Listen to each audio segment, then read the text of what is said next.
Hey, all, welcome back to the Fire and Water Cooking Podcast. I'm your host, Darren, and today we have a couple special guests on, Susie and Todd Bulloch from Hey Grill Hey.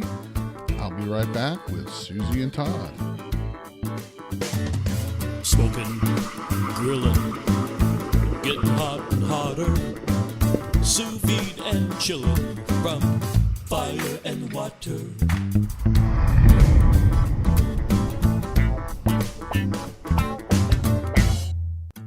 Hey, all, before we get on to the show, I want to talk to you for a second about Instacart. Instacart's a great service that allows you to do all your grocery shopping online, and they can get you your groceries in as fast as 1 hour.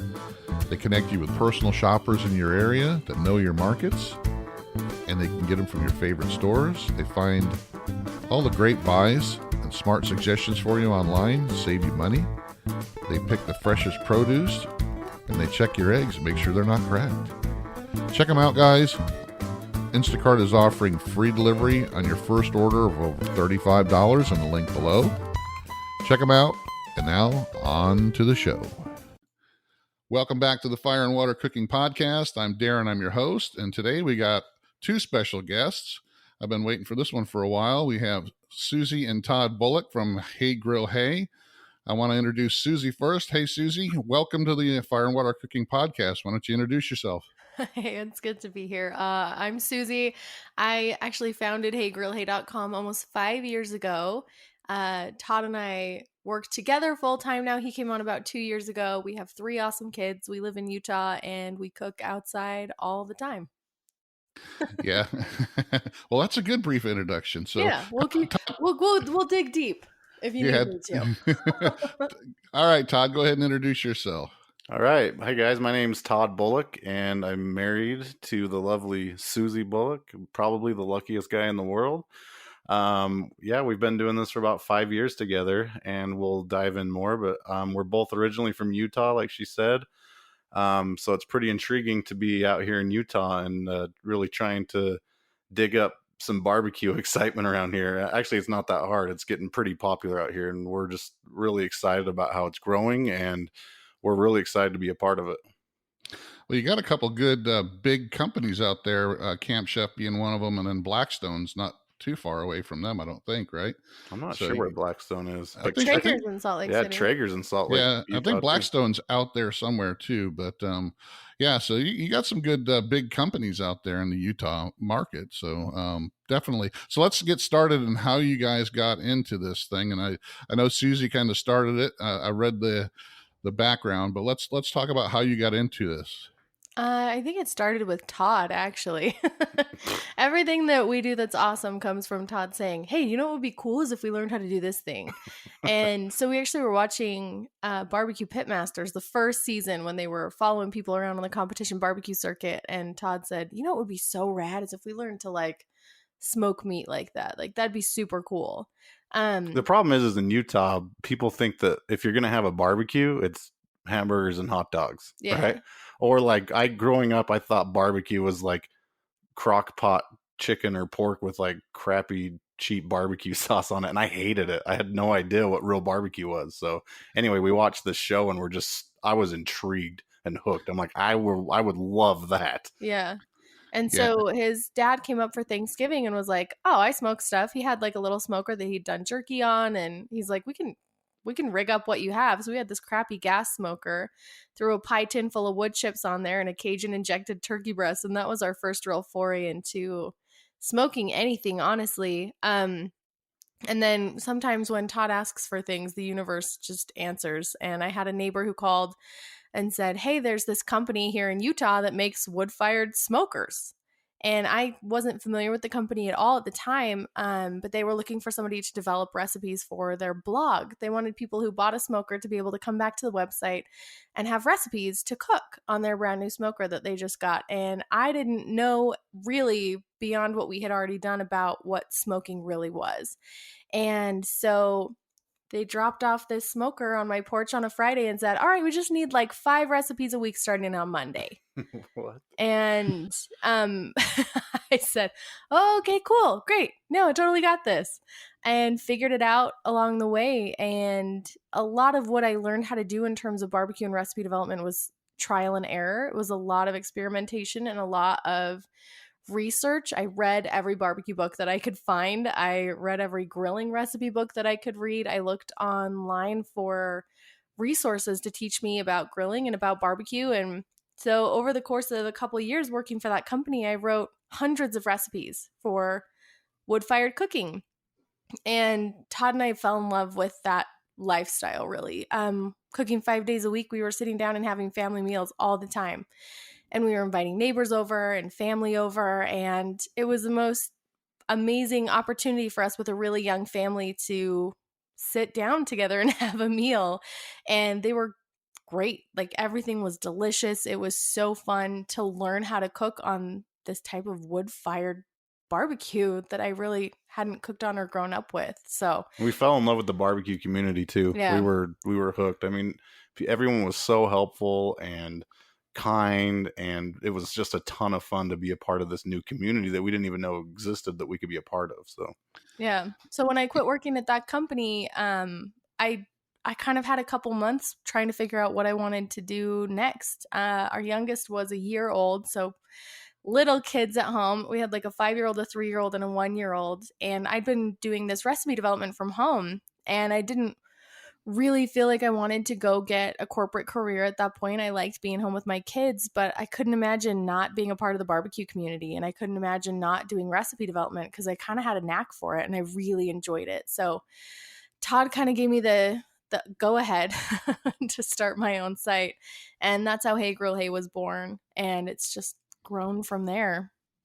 Now, I read in your bio on your website that you kind of started because your parents had a restaurant. That's kind of where you got your culinary kicks. Well, that's how I grew up in a restaurant family. So when the call came in saying, hey, could you write recipes for a food blog? I was like, sure. I didn't necessarily know the barbecue side of things, but I grew up, I mean, I would call us a family of carnivores.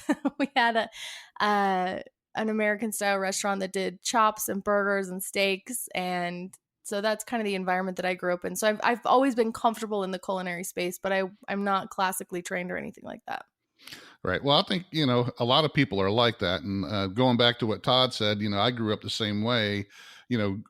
I grew up in upstate New York, and the barbecue was not a big thing up there. What we considered barbecue is to, throw some chicken on a grill or burgers and dogs, like you said. And when I moved down to Florida and I started to get a little older, I started experimenting and looking into stuff on my own. It wasn't anything I grew up with. So I truly understand, finding something that you really like to do and delving into it and learning it as much as you can. But it seems like you kind of found your niche and something you really love to do. And like you said, you're able to stay home and, raise your kids while you were doing that as well. So it seems like, something that fit your personality and your motivation as well. So, and it fit our family life for sure. And I think that's one thing that has kind of stuck out to us over the years as we've been doing this and one thing that I learned, when I first really got into barbecue and was trying to learn about barbecue, and I think maybe a lot of, home cooks that are kind of getting into this barbecue space, like you, or like a lot of people that didn't grow up with it, the resources that were available 7 or so years ago were all kind of geared toward competition barbecue people. There weren't, or restaurant style barbecue. There wasn't a ton of resources available for the home cook that was just like interested in getting started. Everything seemed a little bit technical and a little bit advanced. And so when I started my site, I really wanted to write recipes for people like us, people that wanted to, enjoy this style of cooking with their families and bring people together and kind of have that neighborhood community element, that backyard barbecue style, instead of necessarily the competition or the restaurant stuff. And so that's been a really good area for us to focus on for our business and for our community too, is because we're writing recipes for people like us. Yeah, and I agree with you 100%. Back, 7, 8 years ago, it was all secretive. I'm not going to tell you my secret. It was nobody wanted to share their secrets. And I think we got that, because my great grandma's recipe is secret. It's got to be written. But now, I think with a lot of the TV shows and stuff that have been out there, and not just barbecue, but just the overall foodie craze with the Food Network shows, and Yep. and pretty much every channel now has some kind of food or cooking, type show on it, to some extent. People are really interested in it, and trying new things. And teaching people is one of the things, like you, is like I love to do, is show people how to mix. I kind of concentrate on mixing sous vide and barbecue. Yeah. So I kind of concentrate on showing people that, not trying to keep something secret or pretend like I'm some kind of expert, but I learn stuff. Then I try to show people what I learned, just like you. So, and I think that attitude kind of, shows, and that's what makes you popular. You don't go out there going, I know everything. You got to listen to exactly what I say. You go as like a teacher that, hey, I learned this here. I can teach you the same exact thing, and you're going to make some wonderful food. Right. And I think that's one thing that's been really amazing to see. Because I have been in the space for, I think almost 8 years now.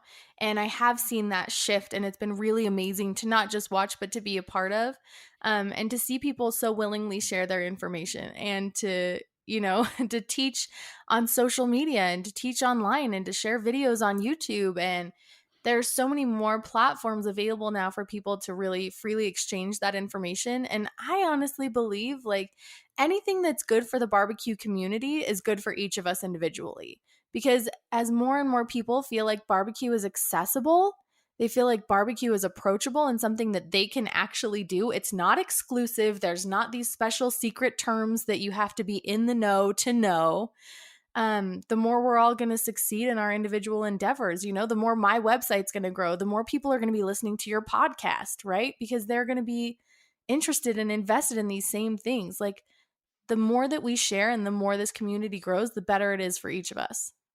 Exactly. And that's kind of the way I'm working with the sous vide, because sous vide's, and it's been around for a while, but it's still kind of new to, the average, cook. Yeah. So, me showing people how, trying to take the mystery out of it, just like you, taking the mystery out of barbecue. I try to take the mystery out of it and make it simple so people can understand, and put it in, the layman's terms. Some of these things that, they look at it initially and go, man, that's way over my head. I don't know what's going on. But Right. yeah, and that makes me feel good. And that's kind of what I'm doing it for. So when did you start the Hey Grill Hey brand itself? I mean, you started working, writing these recipes and all that. And then, Todd said, okay, go ahead and start it. Is that when you started the Hey Grill Hey brand, and you said, that's what I'm going to do? I'll jump in. It was actually pretty funny. She just mentioned she wanted to start her own website, and a food blog is what she called it back then. Just somewhere to compile all of this information and to basically give it out for free to anyone that wants it, right? And so we kind of thought right off the bat, as far as a social media presence and for the name of her business, really, it's got to be kind of punny. And because she's a female, maybe even leaning, towards that. And of course, it had to do with grilling and barbecue. So we probably went back and forth for, it had to have been like a week, just back and forth of funny names like, the grill next door and just silly things like that. But we were randomly just in a grocery store looking for some difficult ingredient to find, and we had split up, and I was on an aisle away from her, and I yelled out, I was like, hey grill, I found it. And she came around the corner. She's like, hey grill, hey. And we both just started laughing, and we just kind of had this moment that, like, that's it. That's what we're going to call it. So yeah. So we started officially, I think I bought the domain and started all the social media channels in March of 2015. Yep. Wait, yeah. So we're coming up on 5 years. And once I bought the website, I mean, that was the goal at the time, was that all of the recipes would live on our website. And the whole goal would be to share barbecue recipes from somebody that wasn't restaurant trained, or somebody that wasn't a big computer on the barbecue circuit, but could share recipes for the home cook. And especially being a female in the space, I thought that was pretty impactful. And I think it removes a lot of the reservations people have. Because I'm not the typical barbecue dude that you come to expect. So it just, we realized that people really could have fun with barbecue, and it made barbecue fun for us to have, Hey Grill Hey be something that was a little bit silly and a little bit fun and a little bit lighthearted. Exactly. And I think people resonate with that kind of stuff. That's, it took me a while to come up with my name, but, I kept figuring, sous vide and barbecue, fire and water, I finally put Yeah, it it's all together. perfect. So, and it's, people kind of remember that. So that's not to be really, catchy, but I mean, it's just something that, hey, they're going to remember, hey, grill, hey, because nobody else is out there like that. And they're going to, and in the way your personality, you got a bubbly personality. So, I mean, you are very, you speak very well, and people can understand you. You don't try to make everything overly complicated for them, and you're always excited on your videos from what I can tell. So, Yeah, when she first started, like I had literally zero to nothing to do with this. It's true. Like she took this and ran with it, and it was incredible. And as she started putting up these um, blog posts on her website, and she was just, the way that she would write was very approachable and it was funny, and I enjoyed reading her blog posts, and I was like, yeah, I think you've really got something here, and it was just really fun. So it's just been really fun to watch her do this, and for me just to be able to be a part of it, it's just an honor. It's just been a blast. Yeah, we always say barbecue is fun. yeah, and it's fun to do something that you like to do instead of Yeah. have to do. When you can have fun doing something, and it's something that's your own creation, especially. Oh yeah. That's There's what's nothing motivating. better. That's what's motivating me. I do have a day job, but I'm hoping that in a few years when I'm wanting to retire or semi-retire, that I can still have something like this that I really like to do. I don't want to be a greeter at Walmart. I'd rather be doing something like this Yep. to have a little bit of income coming in. I don't want to, it's never going to make me rich or anything like that. And I don't expect it to, but if it can, give me a little bit of income and I love what I'm doing, I'll be happy. So. Well, when we started Hey Grill Hey, it wasn't with the intent to make us rich at all. I was a stay-at-home mom with 3 kids, and I really just loved barbecue, and I needed a creative outlet. I needed something that was mine, that I could kind of work on when the kids were napping, or Todd would come home and I'd be like, oh man, I couldn't do the dishes today because I was testing this recipe for the blog. But honestly, that's why we started, is because I loved it, and I couldn't imagine not writing barbecue recipes. And the fuel for you still is, but back then I remember the reason we're still going is someone would cook the recipe that you put out on social media, or some way they'd come back to you and say, Or leave a comment on the yeah, website. I made this and it was incredible. Everybody loved it, and everyone was licking their plates. And so those were the experiences for her that I saw that kept that fire going for her, for sure. Yep. Yeah. And that's one of the things that, affects me the most too. When somebody comes back and says, hey, you told me to do it this way, that way, and it turned out perfect, and my Oh yeah, family there's nothing loved better. it. Yeah. There's nothing better. It's just like, cooking for a lot of, your friends and family come over and they eat your meal and they go, man, that was the best food I ever had. Yeah, right? It's not my ego. It's more of, I helped, my family or your friends or whoever enjoy something, You help facilitate a positive experience. That means Right. more than the food. I mean, the food is kind of like the vehicle to get people to the table and to foster those conversations, but the experience and the memories and the time together, like, that's what's the most impactful. So how did it start to snowball when you started the blog and then maybe started doing some videos? How did it work out to where it is today? Recipes. I was posting recipes online on the blog itself, and then I would kind of start sharing those out on social media. I'd share them on Facebook, I'd share them on Instagram, I shared them everywhere. And then Tasty started doing those short, we call them hands in pan style videos, where you have that overhead view of somebody cooking you quickly through a recipe. And I thought, I don't see anybody doing barbecue style recipes in a video format. And with our main goal of helping kind of reduce the barriers of entry for the regular Joe to get into barbecue, it seemed like it just made sense. Like, why can't we just show people what this looks like start to finish instead of, trying to snap a picture in the middle or describe what a good bark on a brisket looks like? Let's show them. So we started filming these short style videos, and then we just had a series of viral videos that performed incredibly well. And that's kind of where we started to really gain traction, was just those short viral videos taking off and sending people to the website. And then it did kind of snowball, because getting the social traffic signaled to Google that we had great quality content on our website. So Google started ranking our recipes higher in search volume or in search terms.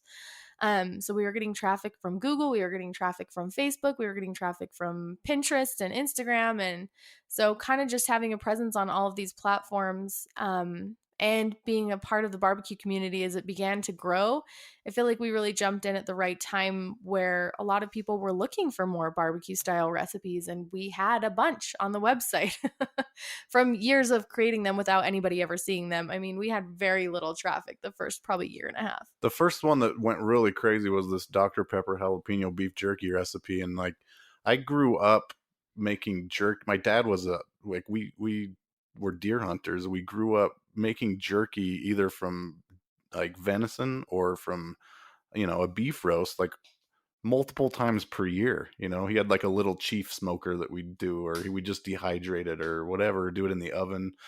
And so, but I think overall, as Facebook users across the nation or the world, people didn't really understand or had never made jerky.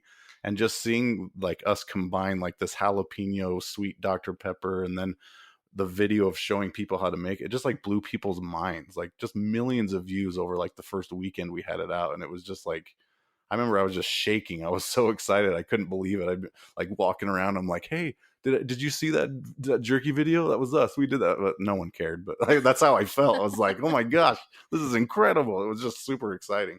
Yeah, it was fun. Yeah, I understand that. I do multiple platforms too, and that's one of the things I noticed with you guys. A lot of new people that are trying to get into doing cooking videos, they start out and they kind of concentrate on YouTube. Yep. But YouTube's kind of one of your smallest platforms right now. I guess you're growing it. Yeah. But but you guys didn't start there. You kind of started more on your own website and Facebook and other things. But and that was very intentional. And that's how we have our business structured, actually, is because we don't own YouTube. We don't own Facebook. We don't own Pinterest. We don't own Google algorithms. The only thing that we really have control over professionally is the website that we own ourselves, right? And the audience that we can bring to heygrillhey.com. And so we have presences on every other platform, but the purpose of each of those platforms is to send people back to our website. And so YouTube took us a while to get into because we learned those overhead style videos first. And it took a little bit of courage to get myself behind the camera or in front of the camera, so that I'm actually demonstrating the recipes. But we have been posting consistently there, and we're seeing some great growth on YouTube. It's actually really fun. I've loved learning YouTube as a platform. But yeah, our main efforts are spent on the website because we want to be able to interact with people on our own platform and not, be at the hands of algorithms on other platforms. Yeah, that's very smart. And that's kind of what I did. I started on YouTube just to get experience at it because I knew I'd never shot videos before. I've never edited videos before. I'm like you, I wasn't really comfortable in front of the camera. And even today, I'm not the most exciting, camera, in front of the camera, but I'm learning that. But I built my Facebook group up to, bigger than what, YouTube will probably ever be. And I got a Facebook page and Instagram I'm still working on. But I'm trying to focus like you, putting more stuff into my own website. Cause like you said, you don't own YouTube, you don't own Facebook. Well, something that could happen, YouTube, just like now they're going through this COPA thing, that a lot of these channels that had millions of subscribers and were making, thousands of dollars a month are going to lose most of their income. Yep. And it's nothing that they did. It's just, changes in rules or what have you. And like you said, you don't want to be tied to that. Right. And, I see some of these YouTube guru guys say, well, you got to, concentrate 100% on YouTube. It's like, no, no, because like you said, if something happens there, you're done. You can't build a business model on one platform that especially you have no control over. So, well, if you just spend your time running around chasing the prettiest chicken, like you're just going to be behind the game the whole time. Like, that's the problem. Yeah. And it's fascinating to think about it from a business perspective because we did start just with the goal to share barbecue. And once we realized that there was a potential for us to create a business online, we wanted to know the best ways to do that and the most efficient ways to do that because we had young kids and we wanted a family life. And we didn't want to spend 89 million hours every single week trying to master every single platform. And so we just put our efforts towards what we liked the most. And for me, that's recipe development. And so I wanted to create the best recipes that I could on my website. And we shared those to all of the social platforms, and that's great. Those growing is awesome. And that's an overall part of our strategy for the business. But we really just want people to have a great experience, just like you would going into any store. If you have a great experience when you come in the door and, you walk out with a product that you love and that you want to go back and buy more, like that's how we treat our recipes. If you come to our website and you find something and you cook it and you have a great experience and the recipe's easy to read and easy to follow and the video's there to help you, see the steps of how that recipe works, that's our goal. We want you to have an amazing experience on our website so that you come back. And social media platforms are great and they're an amazing way to get the word out. But for us, like Todd was a CPA. And so when he quit his job, it was a really hard decision for us to make because we have a family that we need to support, and we want to make sure that we do that in a way that is sustainable, in a way that feels really true to what we love to do. And we didn't want him leaving a job for just another job.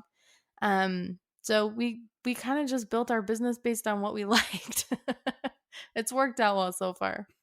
Well, that's one of the main reasons people want to start a business is they want to be in control of what they do. And like you said before, you don't want to, if you base your business 100% on some one particular social media platform, like I said, with some of these people that with this new COPA thing, I mean, I know my daughter used to watch some of these YouTube channels where there were 35-year-old women playing with toys, but they had millions of subscribers and they were making, I don't know, 10, 20 grand a month, and YouTube, and advertisement and stuff like that. Well, most of those businesses are going to be gone, and where are they going to go? They got nothing else to do. But it definitely looks like you guys are doing it right. It's growing continually. I can see that, and like you said, people keep coming back to you guys because you're producing amazing recipes, and people can do them, and they feel comfortable watching you guys. So. All right, we're going to break for a couple seconds here for an ad from Inkbird, but we'll be right back with Susie and Todd Bulloch from Hey Grill Hey. Hey all, I want to welcome again Inkbird as our sponsor for the Fire and Water Cooking Podcast. Inkbird has more than just barbecue thermometers and instant read thermometers that I've talked about before. Inkbird just came out with a Wi-Fi sous vide circulator that I've been using for a few weeks now that works pretty good. It has over 1,000 watts of power. Has an app that has many times and temps for meats and vegetables. Also has onboard times and temps for meats and vegetables. Runs really quiet. Fits most regular sous vide containers that are the size of the Innovas. So check it out. Look below. There's a link with a code for 30% off of the Amazon price that makes it under $60 right now. So check out the Inkbird Wi-Fi sous vide circulator in the description below. Back to our program. All right, we're back with Susie and Todd, and let's talk about some of the TV appearances you had, because now that you've kind of grown, you snowballed, your brand's out there, you're popular, you've got these opportunities to go on some TV shows and stuff like that. So let's talk about your Food Network experience here. It's been a fun journey. So I started out just doing local news and lifestyle shows, right? And I think the first one I ever got, my blog was only a month old, and I thought, hey, that might be a fun way for me to get my name out there locally at least. So I sent a pitch to one of the producers and just said, hey, there's this local barbecue recipe competition or not local, it was a national barbecue recipe competition I submitted a recipe for, and my recipe made it to the top 8 in this thing. I was like, I could totally come cook that on the show. And they were like, yeah, all right, that's fine. So I think I emailed that same pitch to 5 different TV stations locally, and there was one of them that picked it up, and I went and I cooked this, and I just really loved the experience of being able to teach on TV and kind of have that format. So I started doing local shows, and then that kind of caught some traction and then caught the eye of Food Network, and we've done a few things with them over the course of the year. I judged a show last summer called the Ultimate Summer Cook-Off, which was really fun. I judged it with one of my local friends here. His name's Cameron. He owns Bam Bam's Barbecue in Orem, Utah. And then I got to go compete over the summer on a show called Barbecue Brawl, and I made it into the finale episode of that show, which was amazing. What else? Oh, I judged another episode of a show called Barbecue Beatdown, which was really fun. So it's been an exciting year. So what's the main difference of doing something like that compared to shooting your own videos? Everything. I mean, when we for real, when we shoot at home, we have one videographer that comes and helps us out, like a local college kid that comes and helps us out. We run 2 cameras and we set up our own lights, and we're filming in my actual kitchen, and I do all of the storyboarding for the shots. I do all of the producing, all the recipe development, all the photography. Everything is done in my actual kitchen, in my actual house, and we kind of handle everything from beginning to end. When you're doing a production for a network, they take care of everything. You pretty much show up and you cook, it's like that was the competition show, or when they're judging, it's like, okay, now tell me what you liked about this dish. Okay, now tell us what you didn't like about this dish. And it's a lot more other people calling the shots. So it couldn't be more different, but they're both really fun. Now, when you did the barbecue brawl, Yeah. How was that? Did you have to develop the recipe on the fly and all that? And, what kind of pressure was that for you? That was kind of one of the cool things about Barbecue Brawl and me being a professional recipe developer is that I got hundreds of recipes in my back pocket. And so I know if I have a certain protein available in a certain amount of time, there's something that I can do to kind of fit into that predetermined time slot that they set out for us. But the pressure of it is insane because it can be something that I've cooked a million times, but I've never cooked it with 4 cameras looking at me and a producer interviewing me and 2 Iron Chefs coming to talk to me in the middle of it. So it was it was stressful, but it was amazing. I'm sure, and in a kitchen that you're not familiar with, and trying to search for your ingredients that you're not familiar with, and cooking on grills that I've never cooked on before in really unpredictable weather conditions. I mean, it was. They didn't tell you anything. They didn't tell you what you'd be cooking on, or what you'd be cooking, or who would be there. They didn't tell her anything, really. No, I showed up blind, which probably is for the best because then I don't have time to worry or stress about it. It really was.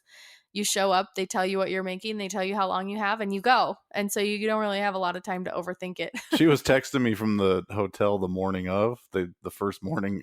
She just sent me a text with a list of all the names that were there in the hotel lobby with her. And I was like, what? It was just like how did we end up at this spot that you're here, like cooking with and against some of these people? Like, it was just an incredible moment, I think. Yeah. And for people that watch the show, I think there was a pretty common theme that I was the underdog on that episode, because a lot of the competitors on that show come from the traditional barbecue guard, right? You have the competitive cooks that are on the competition circuit, and you have the restaurant chefs.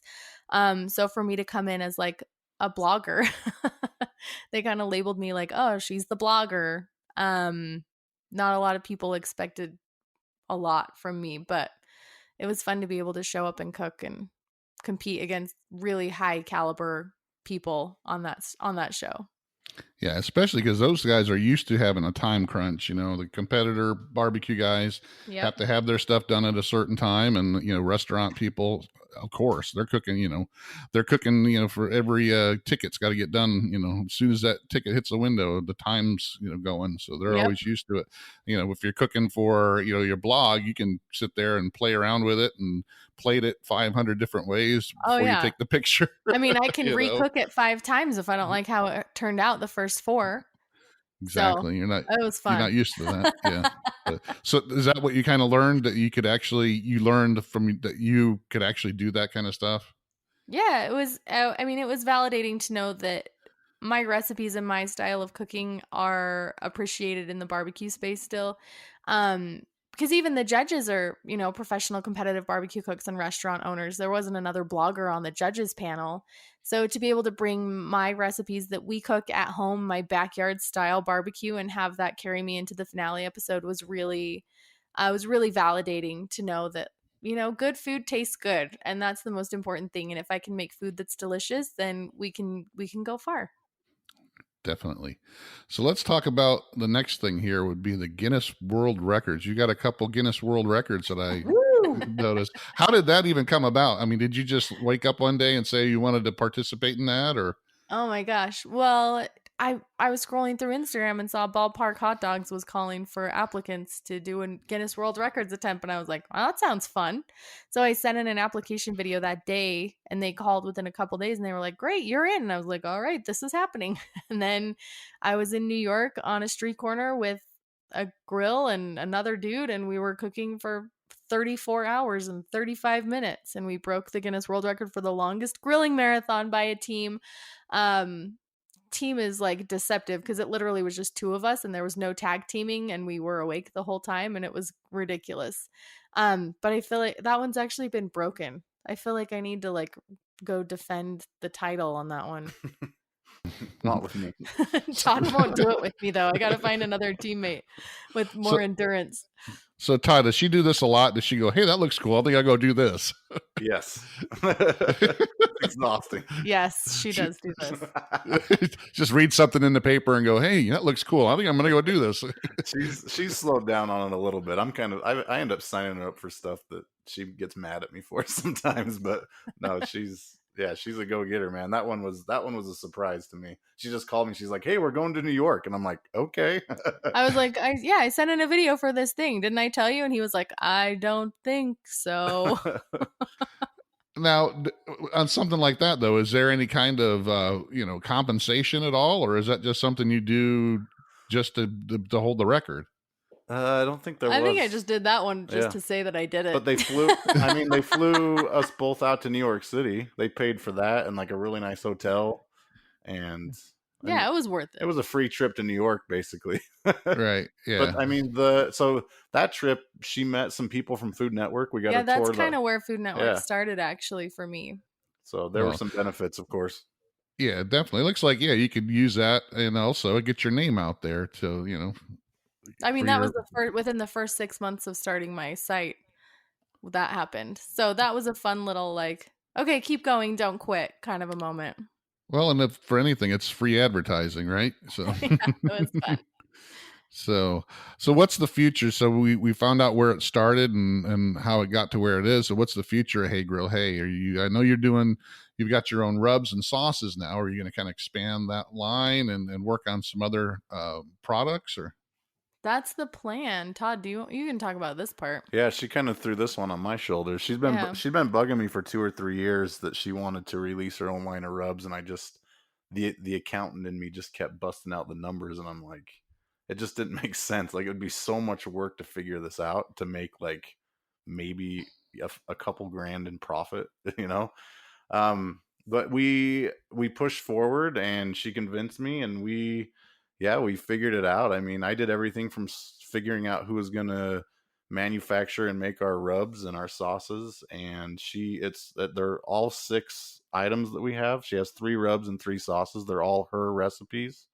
So we took her small batch recipes to a couple friends here locally in Utah, and they made large batch quantities and figured it out for us. And we started a new company called Patio Provisions, which kind of is what I'm heading up right now. And so through that company, we're selling her line, her signature series of rubs and sauces. And it's just been a lot of work and a lot of stress, but it's been so fun. It's been incredible. A lot of stuff learned along the way, a lot of amazing people met along the way, and people who are buying them are loving them. And it's been fun. So we're going to continue on with that. We have a couple ideas in mind that we can't talk too much about, of a couple new grilling tools and accessories that we're actually like inventing and having engineered currently. Like we're investing in that and funding that. So that's been a lot of fun, and that's all out of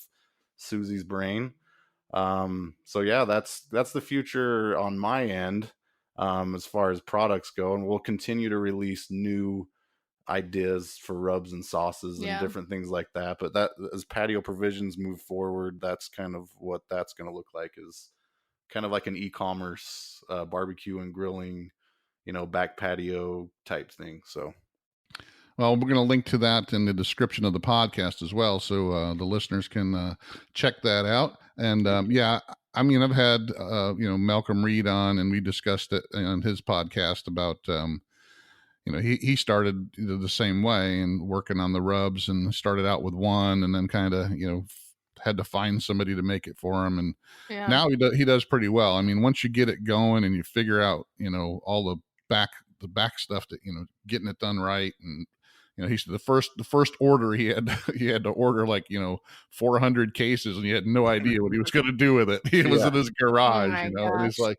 but they stuck it out, and that was like 4 or 5 years ago, and he said, and he's glad he did it, but he says, but then it was like he had a garage full of stuff that he had no idea how to sell it. But I was afraid of that, and honestly, we worked. Luckily my friend owns this co-packing facility, and he worked with us on a small batch 6-ounce size, and we did about 500 bottles of each of the 3 flavors, and just to test it out, to see if people would be interested in buying. We put it out like 2 weeks before Christmas a year ago. Yep. And they sold out just over the weekend. So we're like, okay, like let's move forward with this. So then by April, we had larger 11-ounce bottles of the rub, and then we had one of our friends here, Big Daddy Hills, Lee Hill. He has a kitchen. What's it called? Like a commercial kitchen with a big kettle cooker, and he makes his own sauces. And he kind of reached out to me and asked if he could be our sauce maker, and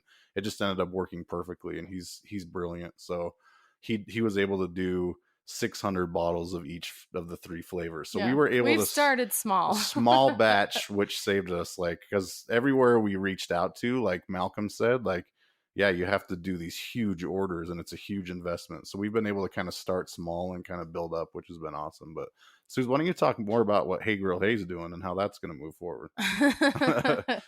Hey Grill Hey's just rocking and rolling. We're in a really good rhythm right now. We actually have a couple of employees that are helping us, manage all of the social media accounts and making sure that all of our content's getting distributed correctly, and that our emails are going out every week, and it's amazing. So yeah, we put out 3 new recipes every week on heygrillhey.com. Every Monday, Wednesday, and Friday is a new recipe, and then we release our new video every Thursday on YouTube and on our Facebook Watch channel. Man, it's fun.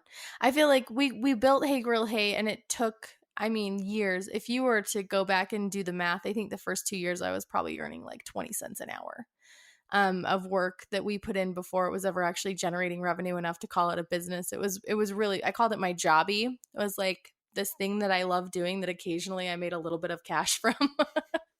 And so I was going to say, put a negative 20 cents an hour in front of that. That's probably for the true. first 2 years. It was a lot of hard work. It was a lot of hard work. And so now to be able to build it to a point where it's sustainable and we're continuing to grow month over month is totally amazing. And last year we launched a program called the Grill Squad, which was a subscription only bonus content portion of our website. And we're rebuilding that right now. And it's supposed to launch the beginning of 2020, early 2020, we'll be launching the Grill Squad. And it's just taking our recipes to another level where it's that deeper level of actual instruction. Maybe you can't make it to a barbecue class, that's 4 hours away, or you want to learn more about how to smoke a brisket if it's your very first time, or you want to learn some new tips and techniques. It's kind of like a digital barbecue class online, and there's like bonus content from Hey Grill Hey on there, and there's a private Facebook group on there, so that's exciting.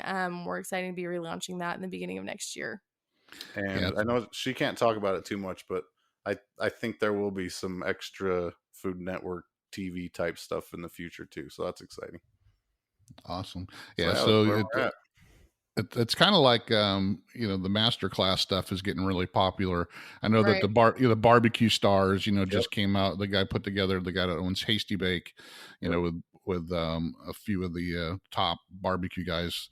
So those are great. Like those videos are incredible. Like so well done. Like yeah, that's awesome. Yeah, I think that's what everybody's going to. The internet makes it really easy to, like you said, for somebody who doesn't really want to leave their house and go try to find a place to take cooking lessons or barbecue lessons. They could do it Yeah. in the comfort of their own home. One But of the not top everybody's going to want to watch an hour-long video on YouTube either. So it kind of creates that nice middle ground for people who want maybe deeper or more instruction, but don't have the opportunity to do things in person. It's great. Yeah, those hour-long videos on YouTube don't work out real well. No, They it's don't not get a the lot right of views. platform. No, I think there's like a 5 minute. Most of my videos, I try to do like 10 to 12 minutes the longest, but 5 minutes is what gets watched because people, they speed up through it. They don't want to hear all the. So I mean, it's just their short attention span theater. So pretty much. But definitely, but that sounds great. I mean, I think you're doing it well. I think, like you said, I'm in that stage now where I'm about a year and a half now. So I'm actually starting to actually start in the positive side, but it's nowhere near. It's still 10 cents an hour because all Yep. the time and effort that I put into it, it's not like working, a 9 to 5 job. I'm not Nope. getting, an hourly wage, but I get a lot more out of it than just Yep. money. I just happy that it's actually paying some of the bills that I get for doing it, So, Yep. It's so funny. People always see the end result, right? They come on and they yeah, see, the large social media following, or they see the product line and they think, oh, must be so lucky. Like, yeah, you're so no, lucky, but they don't see, the nights we were staying up till 3 a.m. editing videos, or, the hundreds of dollars that we spend on groceries, product testing and recipe testing and developing things to go on the website, or the broken camera lens that we have to replace, or exactly. there's a lot that goes on into any digital media content creator. So I think for people that listen and that read and that participate and that are active fans and followers, like, they're just so invaluable, and they really do offer so much to us as creators to just keep, like, that's what keeps us going.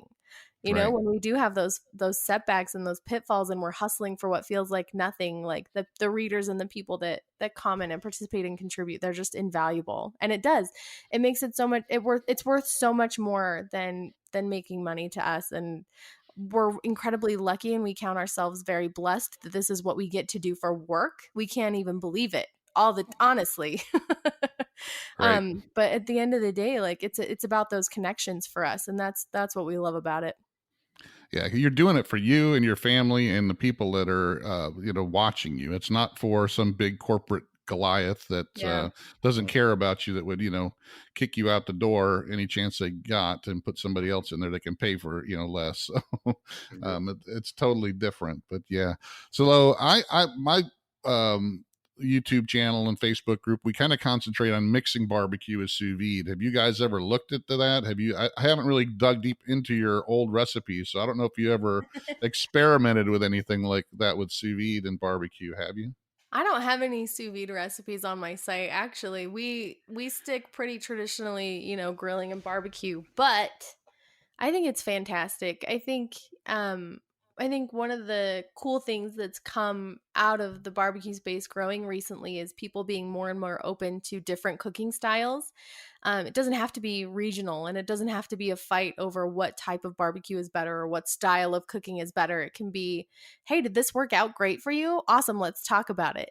And so I kind of have been loving the emerging sous vide scene and people tying that into barbecue because it's so wildly different than anything that barbecue has seen before. And I think that's fantastically awesome. Well, and to me, it's kind of like over you've been doing this 7 or 8 years, and just Yeah. even the equipment on the barbecue side Oh, has yeah. changed dramatically. And I've talked about this with even Meathead and stuff. Some of the pellet smokers and some of these new reverse flow stick burners, and there's always something new going on with all. Yeah. There's every time you go and you turn around, there's something new. Camp Chef just released their Wi-Fi and pellet grills, and so now you got not just the Wi-Fi where you can actually control it from your phone, but you can control the smoke. You can dial that smoke down with the Yeah. even more than you could before. I mean, it just amazes me how the technology even changes Yep. On what we're doing here. So it's definitely a good time to be in this space, and I think it's going to do nothing but grow, because when you do have that innovation and technology changes, it gets more people involved. Yep. More of those people, like you were talking about earlier, that may have been a little hesitant because I don't know how to cook that. You use that big stick burner with burning Right. real wood, and and cooking a brisket for 18 hours, standing there throwing logs on it, and I don't have to do it that way now. So it makes it easier for the regular guy to get in there, and then that attracts them to you and me, where we can show them how it make it even easier. Exactly. That's something that we talk about all the time. I call it reducing barriers of entry. Whatever we can do to make people feel more comfortable in their own backyards and cooking for their families, that's the best possible outcome, is making anybody feel like, hey, I can do that. Hey, that's approachable. Hey, that looks amazing. That sounds so delicious. I want that. I want that experience, right? And so I think anytime we can kind of reach into other markets and show people what barbecue is all about, it's all for the best. I think it's fantastic. Great. Well, is there anything else you guys want to touch base on? I think we're about wrapping up here. I want to get you guys have something to do. I'm sure it's a Friday night, so they want to talk to me all night. But I gotta could cook some chicken wings. There you go. But Yep. I want to thank you guys for being on, and make sure you guys who are listening, check out Hey Grill Hey website. Also check out, what was the name of the website for the sales? It's You got patio provisions, and the website is patio-provisions.com. And they can also get there from your website. But I'll have a link to both websites in the description of the podcast as well. So I want to thank you both for being on. I really appreciate it. And hopefully I'll have you on again someday when you're even more rich and famous, when you got your own, you got the Hey Grill Hey cooking channel, your own channel. Yeah, there you go. But I really appreciate you guys being on. Thanks for being here. And I'll see you again.